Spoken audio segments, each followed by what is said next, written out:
Hi, I'm Nat from PACOP, and today on PACOP Clinical Bites, we are going to be looking at the SAS for care workers. The SAS stands for the Symptom Assessment Scale, and it is one of the assessment tools that PACOP uses in their suite of assessment tools in the PACOP program. Today, we are going to be looking at the SAS and the role of the care workers in collecting the SAS scores from the resident.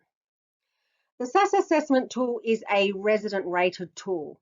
What that means is that we're asking the resident to tell us how they feel about their symptoms, the symptoms that we will ask them about, and then we write down their level of distress that they tell us. This is different from a clinician-rated tool where a clinician will assess a resident on symptoms and problems and write down their assessment.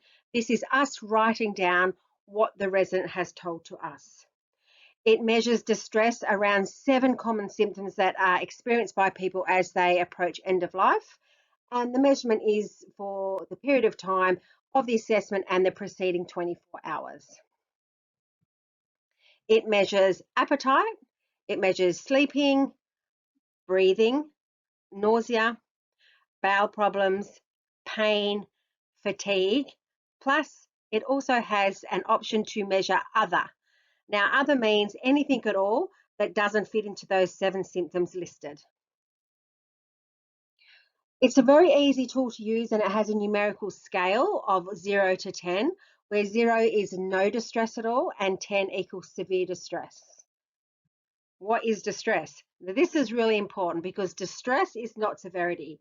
Distress means how much it's distressing the resident, how much it's bothering them, how much it's upsetting them, how much they're worrying about it, how much they're thinking about it or being preoccupied with it.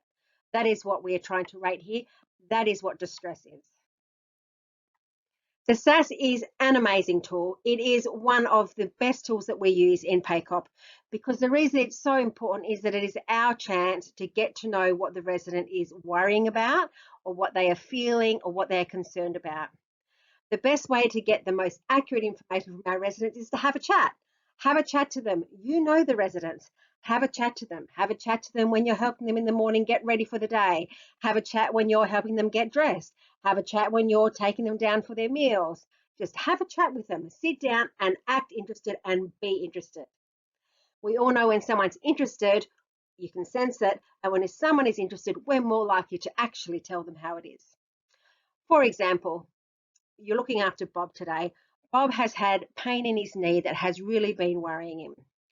You could ask Bob this for his SAS scores in 2 ways. You could say, Bob, you've got pain in your knee. How much is it worrying you today? 0 to 10. Is that helpful? Not helpful. Not helpful at all. In fact, Bob probably won't even bother to tell you if you ask him like that. How about this?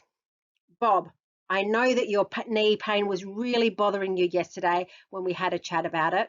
How's it feeling today? Is it still bothering you as much or more? Bob will then actually probably tell you the truth, and this will enable you to record an accurate score for Bob, and that will enable the whole team to then address the problem. It's all in the way we ask, and if a resident is not able to perhaps understand how we are putting something, then we reframe it. If we say, is it distressing you? And they say, oh, well, is it worrying you? How about, is it upsetting you?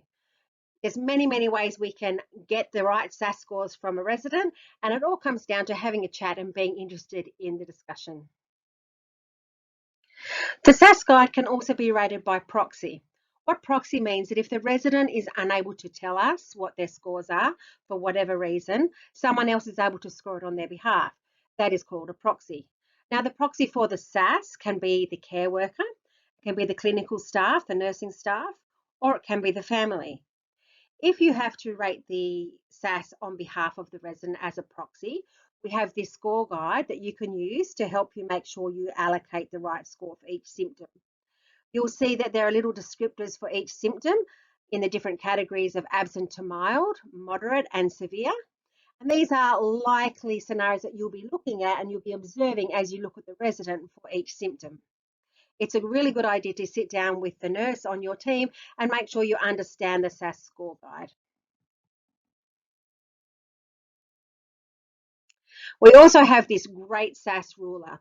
This comes in a very large size and a smaller size. And what this is a big plastic ruler, and these are both sides of the plastic ruler. What this is good for is if a resident is having trouble picking a number. Often they don't like to, if you say, Bob, that knee pain, you've said it's worrying you, how much between 0 and 10. He might go, oh, I don't know, a number's too hard to pick. You can show him this ruler and say, okay, Bob, pick a face. Which face just shows me the amount of worry that knee pain is giving you. And it's a really useful visual aid that you can use at any time and you can carry with you. We can even ask, we have some that can be given to the residents that they can keep themselves. Tell the nurse. Part of collecting the SAS scores for care workers is, depending on what the SAS score is, you will need to pass that information on to the nurse. So if any of the scores for any of the symptoms are absent, you don't have to do anything. If they're mild, in the 1 to 3 range, then you need to report those scores to the nurse within the shift or by the end of the shift. Any moderate scores for any of the symptoms, which is 4 to 7, you should tell the nurse within 30 minutes. And any severe scores, which is 8 to 10, you should tell the nurse immediately. If any severe scores means the problem is urgent, it is distressing them greatly, and we need to act on it straight away.